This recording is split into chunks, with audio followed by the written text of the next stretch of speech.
Istiqomah itu biasanya muncul dari niat atau istilahnya azam dari dalam hati. Contohnya, orang karena terlalu banyaknya dosa, terlalu banyak maksiat, terus dia ingin bertemu Tuhan untuk bertobat kepadanya, itu semangatnya minta ampun. Dan ketika dia bertobat, itu menikmati pertobatannya, Mas. Nah, ketika dia sedang bertobat, menikmati pertobatannya itu dengan khusyuknya, dengan tunduknya kepada Tuhan, kemudian dengan apa yang dia bisa, dia menyebut nama Tuhan, mungkin Allah, Allah, Allah, Allah terus saja, dan dia beristighfar, istilahnya dia terus saja.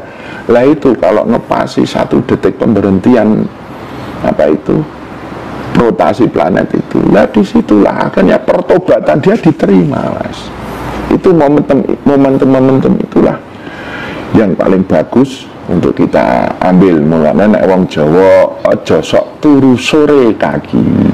Sebab nek sewu eneng dewa ngedum rahmat ngoten niku. Jadi malam hari itu memang momentum kita untuk mendapatkan satu warid dari Tuhan. Mulane orang yang lebih banyak melek itu lebih dibanding yang lainnya, dalam arti berkesempatan mendapatkan satu momentum warid di malam hari itu, Mas.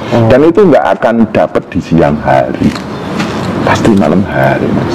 Pantesan ya, orang yang betah melek dalu itu, Gus, selalu punya kelebihan-kelebihan tertentu gitu ya. Itu pasti, Mas. Karena gimana ya, Mas, kalau malam hari dia seneng melek, seneng zikir, dalam arti mohonlah, bolehlah zikir dengan dihitung, monggo, dengan tasbih itu monggo, dengan dinikmati saja monggo. Jadi zikir tidak hanya dengan hitungan, tapi istilahnya barometernya adalah penjiwaan, penghayatan, peresapan. Itu karena dia setiap malam menikmati, Mas. Sudah nggak gagas ini dapat momentum atau enggak, tapi karena tiap hari kayak gitu, ya otomatis, Mas, dia akan mendapatkan warid tertentu. Itu nggak pandang agama, Mas. Iya. Nyatanya orang-orang Jawa ini kalau di luar negeri suku Maya, kalau di Kalimantan itu kan banyak suku-suku yang luar biasa, Mas. Di Jawa, terus di mana itu, di Arab Saudi itu juga banyak, Mas. Seperti itu. Jadi ini mohon maaf, ini adalah urusan pribadi manusia dengan Tuhan. Tuh. Jadi nggak pandang agama, Mas. Jadi ini adalah urusan hati, kayak gitu, seperti itu, Mas.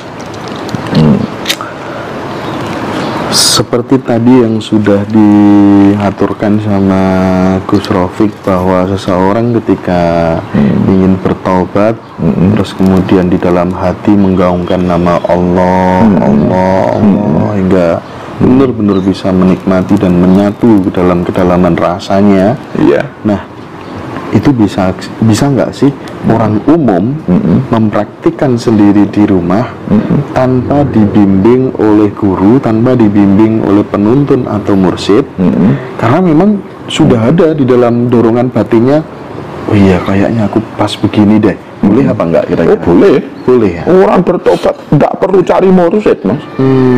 Orang mau istilahnya mendekatkan diri dengan Tuhan, karena dia mungkin terlalu banyak kesalahan, terlalu banyak berbuat maksiat itu, kalau maksiatnya orang-orang tasawuf itu kan lepas dengan Tuhan. Orang berbuat maksiat itu yang paling bahaya itu kan lepasnya hati dengan Tuhan. Contohnya mencuri, merampok, istilahnya membunuh, itu kan sambar gelap ya, Mas. Hatinya gelap, tertutup hubungannya dengan Tuhan. Nah, kalau dalam urusan kayak gitu nggak perlu pembimbing, Mas. Yang diperlukan pembimbing itu kan ada ritual-ritual tertentu dalam ilmu tarekat itu. Nah, itu perlu pembimbing. Tapi kalau dalam keumuman seperti pertaubatan, seperti ingin mendekatkan hati dengan Tuhan, dia ya pakai ajaran-ajaran yang ada lah, dengan puasa, dengan selalu berzikir, dengan sholat, dengan selalu bersedekah, terus ingin merasakan dekat dengan Tuhan karena rindu kedekatan, karena mungkin ya hatinya terasa kering. Itu tidak perlu mursyid, Mas, tidak perlu pembimbing. Tapi kalau dia ingin mengejar satu taraf tertentu kedekatan, itulah perlunya mursyid, karena mursyid itu sudah berpengalaman dalam perjalanan menuju Tuhannya. Ini agak kasuistis, Gus. Jadi penting ya saya sampaikan.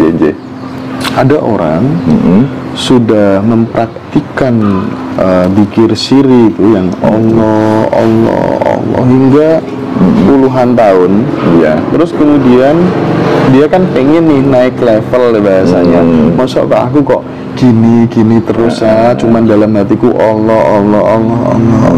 Nah, caranya supaya naik level, karena orang hidup ini kan ada rakaat 1, rakaat 2 dan seterusnya ya. Nah, kalau nasihat dari panjenengan supaya orang itu bisa mengupgrade, nah gimana, Gus? Ya, kalau titik seperti itu, ya disitulah diperlukan mursyid. Nah, itu bedanya.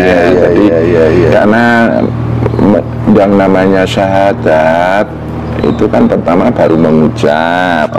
Nah, makna lafaz Allah itu kan ada wujud, sifat, nur, dat. Nah itu. Terus la ilaha illallah itu kan ada nafi isbat. Itu kan harus ada mursyidnya. Tapi kalau dalam koridor umum tadi, dia hanya ingin mendapatkan satu warid, satu anugerah, istilahnya dia ingin mendapatkan satu titik pencerahan, di situ tidak perlu mursyid. Tapi kalau dikatakan ada grad-gradnya, ada level-levelnya, ada makom-makomnya, disitulah baru diperlukan mursyid. Tapi kalau panjenengan hidup secara umum tapi ingin selalu tidak lepas dengan Tuhan, aslinya para ahli sufi yang berpidato di YouTube itu pun bisa, Mas. Itu, tapi kalau makom-makom tertentu lah itu tidak sembarangan, Mas, kayak gitu. Itu perlu guru dohir yang wujudnya daging, bukan lembut ya. Karena kenapa harus perlu mursyid? Karena kadang dia mendapatkan satu bisikan, Mas. Ya, aslinya orang yang berzikir kalau ingin mencapai satu makom tertentu itu kan harus masuk satu titik alam bila sautin bila harfin, yang tidak ada suara dan tidak ada huruf-hurufnya di situ. Nah, kalau tanpa pembimbing, tahu-tahu ada makhluk halus seperti pakaiannya inilah bersinar lah, itu masih bisikan, Mas. Nanti kalau ada pembimbingnya, dia bisa membedakan mana sih yang disebut ilham, mana sih yang disebut bisikan. Karena dikatakan semua bisikan itu menyesatkan, Mas. Disitulah perlu satu mursyid.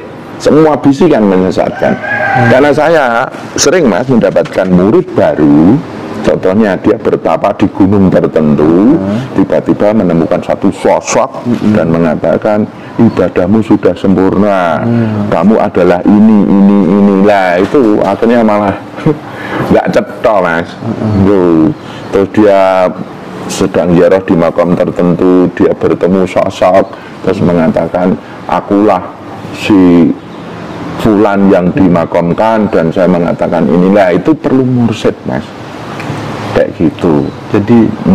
Jadi kalau saya mengamati ini dan mencermati gitu ya, jadi memang laku spiritual itu diperlukan pembimbing itu ya, gara-gara kalau kita menghadapi fase-fase yang model seperti itu ya, fase-fase tertentu itu kadang ini, Mas, makhluk gaib itu sering masuk membisikkan tertentu, terutama jin, Mas. Jin itu kan unsur angin, dia akan mengganggu dalam model bisikan. Nah, jin yang unsur api, dia akan mewujud dalam pikirnya, muncul, Mas. Makanya dia bersinar, ya memang dia unsur api, Mas. Tapi kalau sama guru pembimbing, karena mata batinnya sudah sempurna, dalam arti sempurna itu sempurna waridnya dari Allah itu. Setiap warid dari Allah pasti sempurna ya. terus mata hatinya waridnya dari Allah itu sempurna, yang sempurna waridnya Allah, mata semestanya juga sempurna, itu bisa membimbing, bisa membedakan ini bisikan, ini hanya penampakan, ataukah ini ilham dari Allah, itu bisa membimbing. Semakin dia mendapatkan tertentu, terus dia datang kepada gurunya mendapatkan satu pembimbingan, lah di situ secara alami dia masuk satu level makom yang lebih tinggi, lebih tinggi, lebih tinggi. Akhirnya dia masuk alam kurba, alam yang paling dekat dengan Tuhan. Orang yang sudah masuk alam kurba inilah waridnya gondor, Mas. Tiap hari dia dapat warid tiap hari. Bahkan dalam tidurnya, dalam mandinya. Karena kalau orang-orang tertentu kan mandi nggak sembarangan mandi, Mas. Iya. Itu air dia doakan, terus dia tubuh-tubuh yang mau dia cuci dengan mandi itu dia doakan. Terus niatnya mandi itu mau membersihkan apa? Kalau orang umum kan mau membersihkan badan dari dadi-dadi kan, kotoran-kotoran supaya tubuhnya tidak bau. Tapi kalau orang-orang yang tertentu itu mandi itu menghilangkan daya-daya negatif hidup. Terus mensucikan tubuhnya zahir batin, akhirnya semakin mendekatkan diri kepada yang maha suci. Seperti itu, Mas. Laku-lakunya itu kalau orang-orang yang sudah masuk, istilahnya berniat berazam untuk masuk dalam tarekat atau jalan menuju Tuhan, itu sudah mendapatkan pembimbing atau seorang mursyid, itu mereka itu terbimbing.